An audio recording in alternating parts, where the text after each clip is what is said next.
성전 봉헌식이 기록되어 있는 이 열왕기상 8장 내용을 보시면 1절부터 11절까지 언약궤를 지성소에 옮기는 장면이 등장하고 12절부터 21절까지 솔로몬의 말인데 일종의 경가보고 같은 거예요. 백성들에게 어떻게 해서 성전을 짓게 되었다라는 말을 하고 이어지는 솔로몬의 기도가 22절에서 53절까지 길게 등장합니다. 54절부터 61절까지는 백성들을 향한 솔로몬의 축복의 말이 등장하고 62절에서 65절에 봉헌식을 하고 예식입니다. 예식. 이 예식 14일간의 절기를 지킵니다. 그래서 7일간 봉헌식을 하고 7일간 예식, 그러니까 절기를 지키는데 이게 초막절이에요. 이 절기 포함해서 14일을 그렇게 예식을 거행합니다. 이게 이제 8장의 내용입니다. 기록된 사실, 외형만 보자면 아주 은혜가 넘칩니다. 그러나 사건의 흐름이나 지금까지의 사건의 흐름이나 내용의 면밀을 보자면 그렇지 않습니다. 이게 결코 은혜로운 장이 아니에요.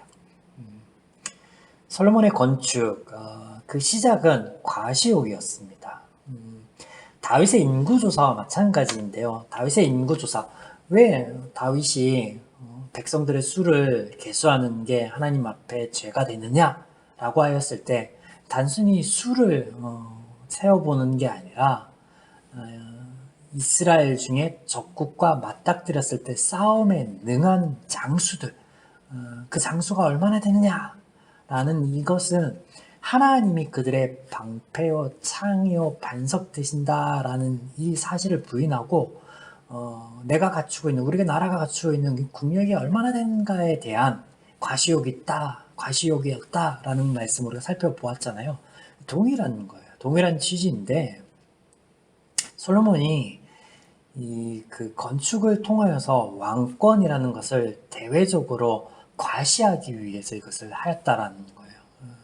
절차들을 한번 떠올려 보시면 이 성전 봉헌식 이전에 7년 동안 성전을 짓고 다시 13년간 왕궁을 짓습니다. 그리고 이런 일이 있은 후에 이 8장에 성전 봉헌식이 등장하는데 성전과 궁에 대한 이 건축 이전에 솔로몬이 왕이 되어서 했던 그간의 행적들이 살펴보면 그간의 솔로몬이 왕이 되어서 했던 행적들 플러스 건축 그 이후에 이런 기도가 등장한다는 거예요.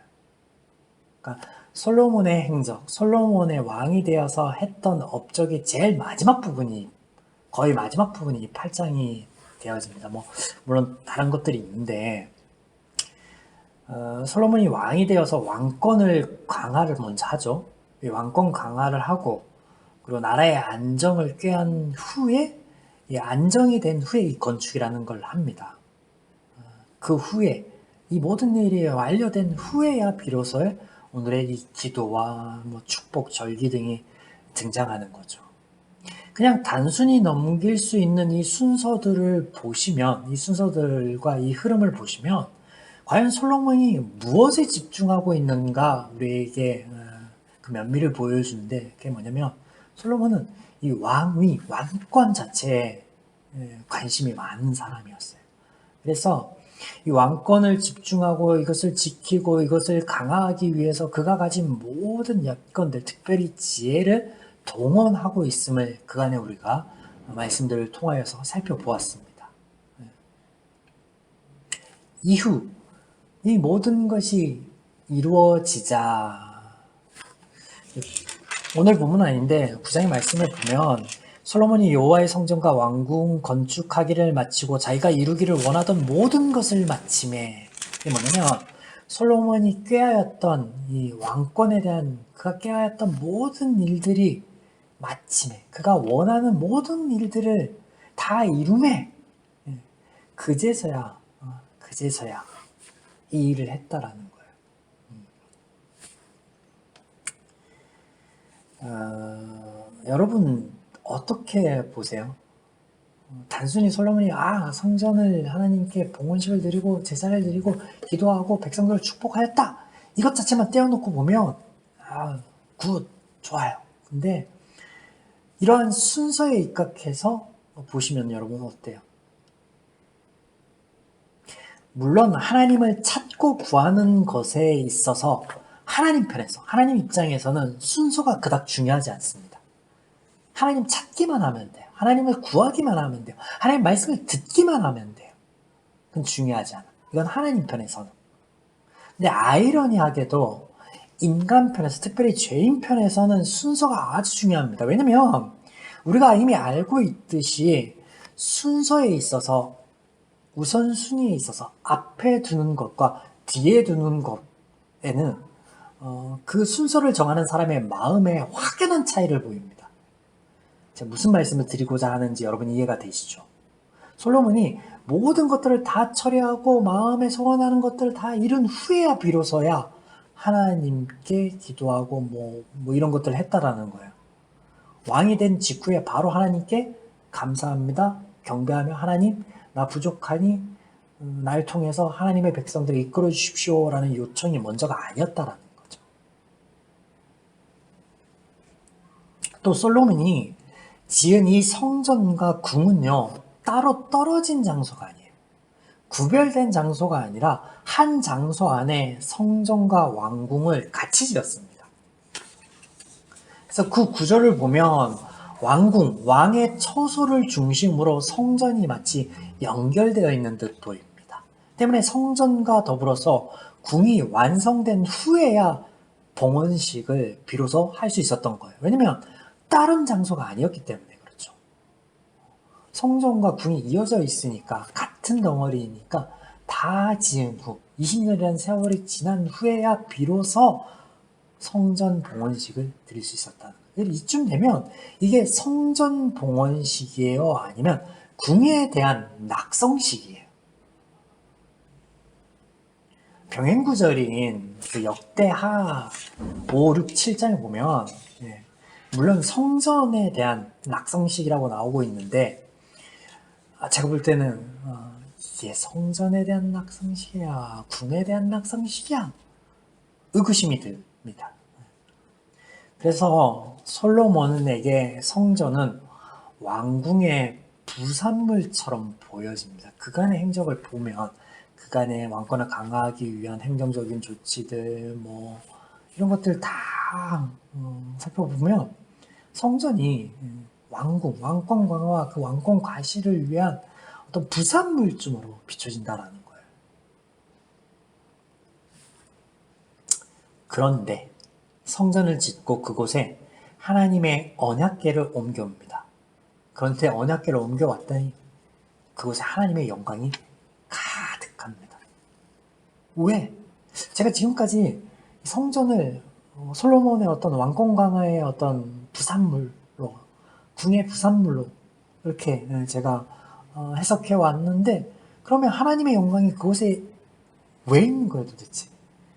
부정적인 이야기를 했잖아요 제가. 그러면 그곳에 하나님의 영광이 없어야 맞는 것 같은데 그곳에 하나님의 영광이 가득해. 또 그 영광을 보고 이게 역대하에 보면 그렇게 등장합니다. 하나님의 영광이 가득한 것을 보고 그 후에 이제 절기를 드리거든요. 14일간의 절기를 드려주는데 왜 그런 거예요? 왜? 7장 51절 보면 솔로몬 왕이 여호와의 성전을 위하여 만든 모든 일을 마친지라. 이에 솔로몬이 그의 아버지 때 다윗이 드린 물건, 은과 금 기구들을 가져와 성전 곳간을 채우고.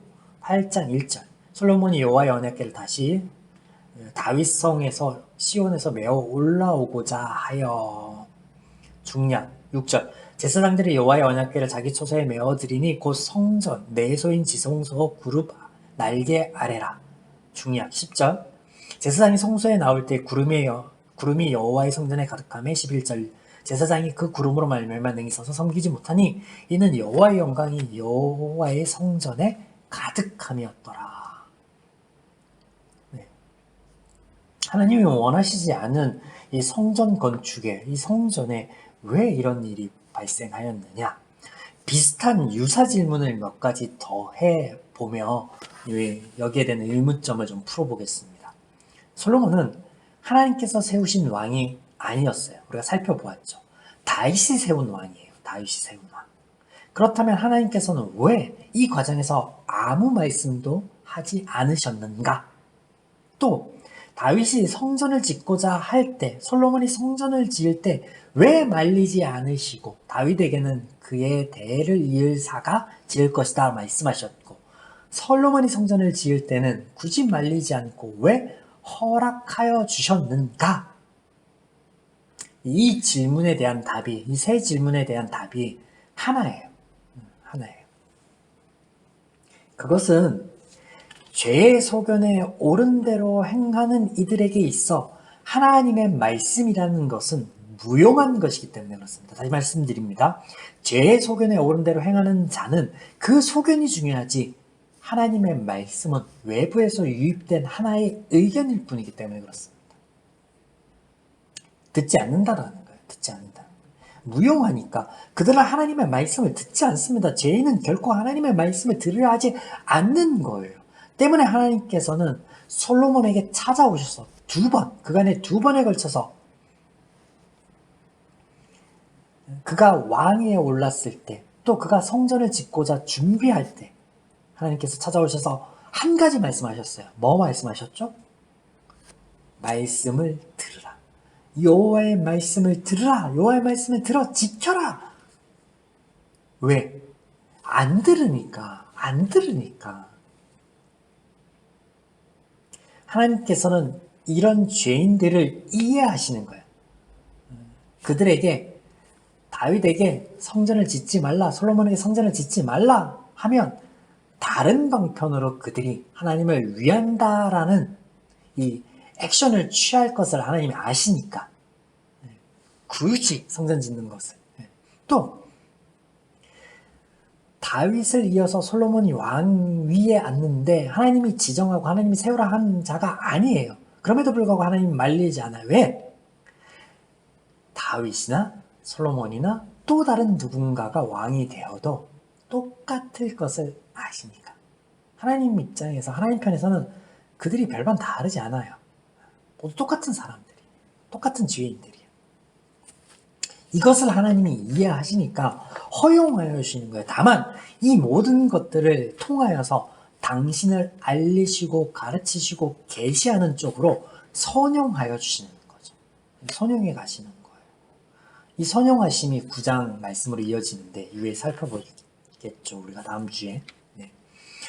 하나님께서 보시기에 이스라엘에게 왕은 필요하지 않습니다. 그러나 이스라엘의 소견에는 왕은 꼭 있어야 되었습니다. 때문에 하나님의 말씀과 마음과 기준과는 다른 죄인들의 요청을 하나님께서 어떻게 하여 주세요? 허락하여 주시죠. 솔로몬의 성전? 허락하여 주시고, 솔로몬이 왕이 되는 거? 허락하여 주시는 거예요. 자녀를 이길 부모가 없다라는 우리가 알고 있는 말이 있죠. 자녀를 이길 부모가 없다. 여기서 부모가 져주는 이 행위 자체는요, 자녀의 언행의 옳음과 정당함에 있어서 그게 이유가 돼서 그렇지 않아요. 그렇죠? 때로는 자녀가 말도 안 되는 억지 주장을 펴고 부모가 보기에 반드시 저거는 해가 될 것 같은데, 실패할 것 같은데 우기는데 허락하여 주세요. 그 이유가 뭐예요? 그 이유는 오직 한 가지예요. 부모가 자녀에 대한 사랑. 그럼 마찬가지입니다. 하나님께서 죄인들의 어떤 요청을 수용하여 주시고 허락하여 주시는 건요, 그들이 옳기 때문에, 그들이 정당하기 때문에, 그들이 구하는 게 선하기 때문에가 아니에요. 하나님의 사랑이 이유예요. 하나님의 은혜가 이유인 거예요. 들어주시는 것 자체가 은혜다. 이거 잊지 말아야 돼요. 하나님께서 성전 봉헌식, 하나님의 궤가 옮겨졌을 때 그곳에 하나님의 영광이 임한 것, 이것이요 또한 광야의 약속, 하나님께서 그들과 함께하며 맺은 언약을 성취하기까지 동행하셨던 것과 같은 것으로 우리가 이해해 볼 수 있겠습니다. 무슨 말씀이냐면, 하나님께서요 그 이스라엘 가운데 거하며 그들에게 그들의 조상의 때부터 언약을 맺고 말씀하여 주신 것을 너희들 통하여서 또 너희들과 함께 이루어 갈 것이다. 근데 이들이 그 하나님을 어떻게 믿고 그 하나님이 그렇게 이루어 주실 것이라는 것을 어디에서 확신하였겠습니까? 그래서 하나님이 능히 광야에서 그들의 시험을 받으셔서 너희의 아버지인 나 여호와를 내가 스스로 증명해 보이겠다고 하셨죠. 그 일환으로서 너희와 함께 동행하고 너희에게 했던 언약을 이걸 이루어 갈게 라는 약속의 보증, 또 그들을 위로하고 그들에게 힘이 되어 주시기 위하여 하나님의 임재가 그들 가운데 함께 하신다라는 증거로서의 성막이 있었거든요. 그리고 그곳에 하나님의 영광이 있었고 불기둥, 구름기둥을 함께 하셨거든요. 이와 동일한 거예요. 하나님은 원하지 않지만, 하나님은 그들에게 요청하지 않았지만 행하는 그들의 행위, 그 행위의 정당성도 어떤 옳음도 선함도 없지만 하나님께서는 여전히 너희와 함께 한다라고 이 성전을 짓기 위해 준비할 때 솔로몬에게 등장하여서 내가 성전이 아닌 너희와 함께 할게 라고 하신 말씀, 이 말씀에 대한 증거, 이 말씀에 대한 확신으로서 뭐? 오늘 이 성전에 하나님이 임재하셔서 영광이 드러나게 하신 거예요. 이해가 되시죠? 이게 광야에서의 성막과 동일한 은혜입니다. 사랑하는 여러분, 여기서 우리가 다시 한번 짚고 넘어가야 할 중요한 포인트가 한 가지 있는데 그게 뭐냐면 신성한 장소와 신실하고 충성스러운 탁월한 인물이 따로 있는 게 아니에요. 아주 신실하고 아주 거룩한 장소가 따로 있어서 하나님이 그곳에 임하는 게 아니에요. 더럽고 추한 곳이 있어서 하나님이 그곳에는 임하지 않는 것, 그런 게 아니에요. 누구는 하나님 보기에 선하고 탁월해서 하나님께서 그와 함께 하시고 그를 불러서 사용하시는 거 아니에요. 또 누군가는 하나님 보시기에 악하고 게을러서 하나님이 함께 하지 않고 저주를 내리시고 그런 거 아니에요. 그런 거 아닙니다. 이것은 죄인의 방식이요 생각이에요. 하나님 모르는 이방인들도요, 딱 보기에 막 웅장하고 어마어마한 산을 보면 와, 신이 깃들 만한 산이다 라고 섬깁니다. 하나님이 죄인의 그런 방식, 죄인의 소견에 옳은 대로 동조하시는 게 아니에요. 우리나라의 오랜 토테니즘, 샤머니즘 이런 것들 떠올려 보면 이해가 되실 거예요. 하나님 그 동조하는 거 아니에요. 하나님 그 반대로 역사하십니다. 하나님은요, 하나님 보시기에 아니라 사람이 보시기에 선하고 아름답지 못한 나약한 자들, 그런 자들을 세우시고요. 이스라엘이 그랬죠. 다윗이 그랬습니다. 그리고 버림받았던 사무엘이 그랬고, 모든 것에서 실패한 듯한 실패한 삶을 살아가는 것과 같은 모세도 그랬고요. 반대로 역사해요. 반대로. 하나님이 임재하는 그곳이 거룩한 것이고 하나님의 임재하는 그곳이 성스러운 곳이 되는 거예요. 마찬가지로 사람 또한 마찬가지입니다. 하나님의 영이 소년 다윗에게 임하였기 때문에 그 영의 힘으로, 그 역사로 소년 다윗이 골리앗에게 나아가며 살아계신 여호와의 이름을 가지고 뛰쳐나아갈 수 있었고 골리앗을 이길 수 있었으며 삼손이 블레셋을 대적할 수 있는 힘 또한 여기에 있었다. 하나님께서 함께 하시고 하나님의 영광이 임하심으로 마찬가지예요. 신의 산도 그렇고요. 광야에서의 앞서 언급하였던 성막도 그렇습니다. 그것 자체가 그냥 사는 산이에요. 그냥 신의 산 산이에요. 성막 그냥 천막이에요. 그냥 천조가리에 불과해요. 하나님이 임하기 때문에 그것이 영광이 되는 거예요. 반대로 하나님을 빼면 산은 산이요, 물은 물이로다. 아무것도 아니에요. 그냥 산은 산이고 물은 물이고. 천막은 천막일 뿐이고. 사람 또한 마찬가지죠. 우리가 보았잖아요. 하나님의 영을 거부하고 밀어나였던 사울의 결과를 보았잖아요. 악신이 찾아오는 거예요. 어이구, 여기 자리가 비었네? 사단이 찾아오는 거죠. 하나님의 동행하심, 하나님의 약속을 빼면요, 모세, 여호수아, 다윗은요 그저 죄인일 뿐이에요. 하나님 보시기에, 하나님 편에서는 그냥 죄인이에요. 다 동일한 죄인. 똑같아요. 하나님이 계신 곳이 거룩한 곳이요, 하나님이 동행하시는 자가 그가 선하며 그가 신실한 자인 거예요. 따로 장소와 다른 사람이 존재하는 게 아니에요. 성경 그렇게 말씀하지 않는다라는 거 기억하여 주시기 바랍니다. 이제 본문에 이어지는 솔로몬의 말들을 보실 텐데 먼저 12절에서 21절은 솔로몬의 연설로 그간 성전을 짓게 된 경이 앞서 말씀드린 경과보고 같은 이것을 얘기를 하는데 억지 한마디로 억지요 하나님에 대한 지독한 왜곡입니다. 왜곡. 자, 열왕기상 본문 8장 12절 13절을 현대인의 성경으로 읽어드리겠습니다. 그때 솔로몬이 말하였다. 여호와여 주께서는 캄캄한 구름 가운데 계시겠다고 말씀하셨습니다. 그러나 내가 주께서 영원히 계실 좋은 성전을 지었습니다. 그건 어때요? 아니 언제 하나님이 언제 이런 말씀하셨을까? 하나님께서는요 솔로몬이 성전을 짓기 직전에 뭐라고 하셨어요? 뭐 솔로몬이 말한 것처럼 지금 솔로몬이 말한 것처럼 캄캄한 구름 가운데 계시겠다고 하셨어요? 이스라엘 가운데 계시겠다고 하셨잖아요. 하나님이 바로 직전에 이스라엘 가운데 계시겠다고 하셨잖아요. 엉뚱한 소리 하고 있잖아요. 지금 솔로몬이. 하물며 어떤 피조물이 있어서 능히 창조주를 규정하고 창조주가 거할 곳을 만들고 정하겠습니까? 말도 안 되는 거예요. 여러분 쉬운 말로 우리가 요즘에 그 애완묘, 애완견 막 가족처럼 대하잖아요. 가족처럼 대하지만 애완견, 애완묘는 그냥 동물이에요. 동물.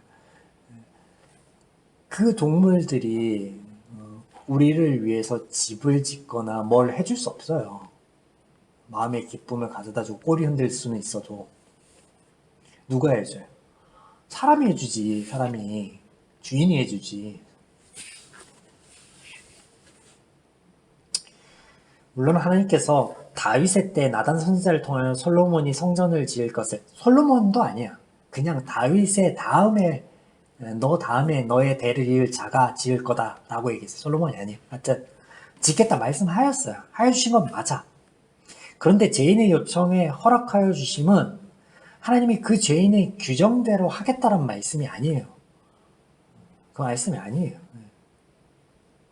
솔로몬은 하나님께서 건물, 특정한 장소가 아닌 너희 가운데 거하겠다고 하신 말씀을 들었음에도 불구하고 죄인이기에 지금 자아자찬을 하는 거예요. 내가 하나님께서 영원히 거할 좋은 전을 지었다 라고 백성들에게 뭐 하는 것 같아요?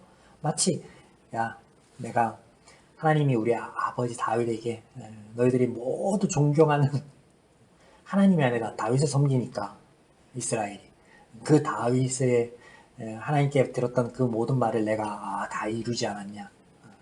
봐라 내가 다 이뤘다. 나에게 왕에 대한 정당성이 있다. 제가 이거 그냥 꾸며서 얘기하는 것 같죠. 이런 투로 다음 말들을 이어갑니다. 이런 투로.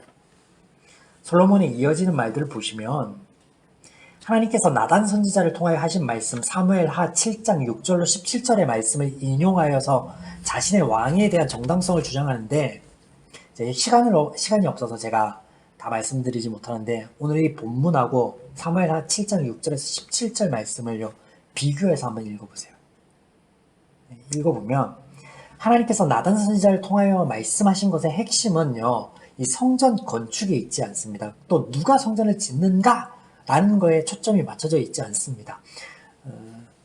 하나님이 다만 이것을 말씀하시면 뭐냐면 사람이 하나님을 위한 것이 아니라 하나님께서 당신의 자녀된 사람을 위하신다.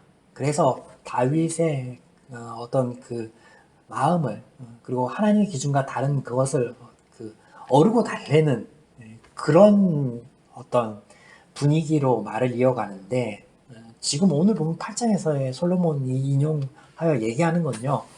그런 분위기가 아니에요. 그런 분위기 아니라 자신의 왕에 대한 정당성에 대한 어떤 그 초점을 두고 이야기합니다. 그 분위기 자체가 틀립니다. 여러분 한번 비교해서 읽어보세요. 나중에. 이어지는 솔로몬의 기도 다를까요? 우리가 그 안에 은혜를 받았던 이 기도, 지독한 왜곡의 연장일 뿐입니다. 이것 또한 비교되는 구절이 있는데 신명기 30장이에요. 신명기 30장. 네.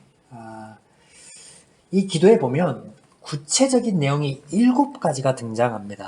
그래서 어떤 내용들이 등장하냐면 이웃에게 범죄하였을 때, 그리고 적국 앞에 패하였을 때, 하나님께 범죄함으로 적국 앞에 패하였을 때, 전쟁에서.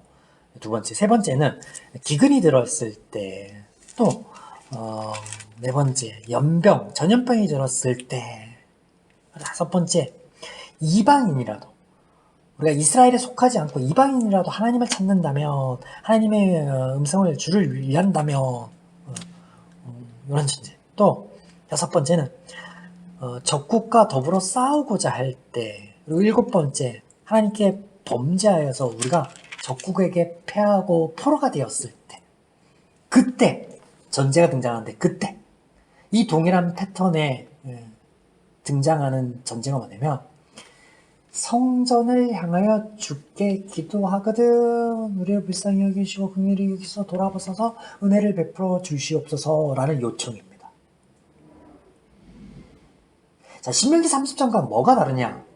신명기 30장은요, 하나님께서 너희들에게 기도하라라는 요청을 하시지 않아요. 30장 보시겠습니다. 30장 봐야 돼요. 30장. 신명기 30장 1, 2절 읽어드리겠습니다.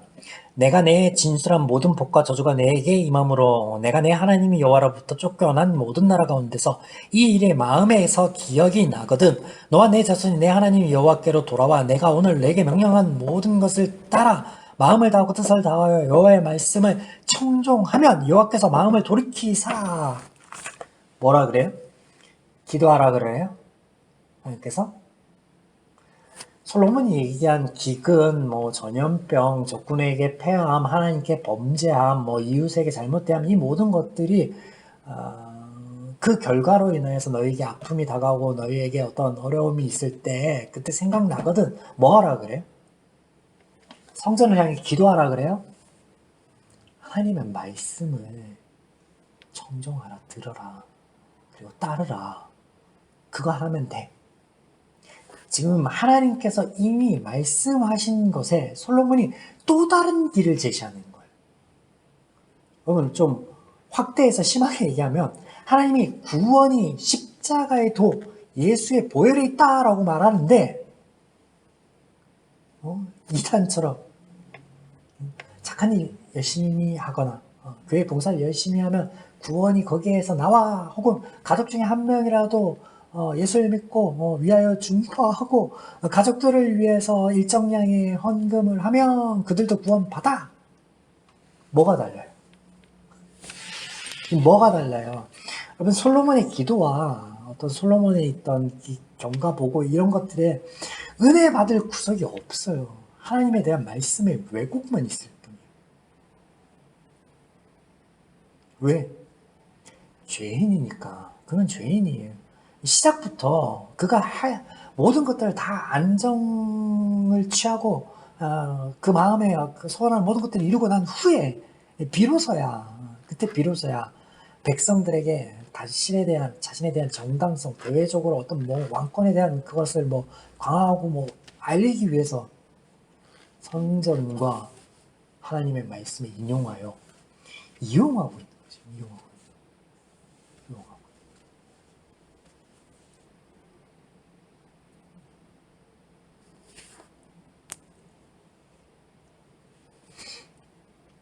그럼 제가 기도에 대해 말씀을 드렸죠. 기도는 질과 양으로 하나님께서 들어주시는 거예요. 간절하게. 그래서 그 간절함이 묻어날 수 있는 40일 금식 기도라든지 철야 기도라든지 그래서 하나님이 그 간절함 때문에 들어주시는 그런 거 아니에요. 그 불량한 관원 얘기하죠. 그래서 계속 과부가 찾아가서 귀찮게 하면 그 귀찮음 때문에 들어준 그런 것처럼 기도를 그렇게 하면 들어준다. 아니에요. 하나님이 들어주시겠다고 하신 당신의 약속, 그 언약을 지키기 위해서 하나님께서 들어주시는 거예요. 지금 이스라엘에게도 솔로몬에게도 하나님이 죄인의 소견에 옳은 대로 행하고 있는데 왕을 구하고 성전을 짓고 있는데 하나님이 들어주시고 허용하시는 건 뭐 때문에 그래요? 그들이 옳기 때문에, 그들이 정당하기 때문에 그래요? 아니에요. 하나님이 너희와 함께 할게, 내가 너희의 아비 되어줌을 증명해 볼게, 내가 너희의 왕이 되어줌을 증명해 볼게 하신 당신의 말씀을 지금 지키고 계시는 거예요. 하나님의 은혜 때문인 거예요. 우리가 신앙생활에 있어서도 마찬가지입니다. 기도 말씀드렸을 때 하나님이 들어주시겠다 하시니까 들어주시는 거예요. 성전에서 기도하는 거, 성전에서 기도하든 골방에서 기도하든, 예수님은 골방에서 기도하는 거 들어주신다 그랬는데 그런 예배가 아니죠. 골방에서 기도하든 성전에서 예배하든 그런 게 예배하는 게 아니에요. 누군가에게 보이기 위해서 혹은 어떤 외형적인 것을 갖추어서 하는 거, 그런 거 중요하지 않아. 너희가 하나님을 찾는 거, 그게 중요해. 너희가 나를 아버지로, 날 하나님으로, 너희의 도울 이로 인정하는 거, 그거 중요해. 그거 하나면 돼. 그러면 내가 너희의 그 마음에 깃들어서 너의 삶에서 역사해 줄게. 이게 오늘 하나님의 약속임을 기억하시기 바랍니다. 그래서 이 약속을 붙들어서 힘들고 어려운 시기를 다 같이 겪고 있습니다. 또 이 가운데서 더욱 개개인의 어려움에 한 주간 힘들게 보낸 걸로 알고 있습니다. 여러분, 돌아온 한 주는 하나님의 약속의 말씀에 의해서 이 하나님으로 인해서 위로받고 순간순간의 어려움과 힘듦 속에서 탄식과 원망과 어떤 선하지 못한 말이 아니라 하나님, 그럼에도 불구하고 감사합니다라는 우리 입술에 그런 고백이 터져나오는 한 주이기를 주님의 이름으로 축원합니다.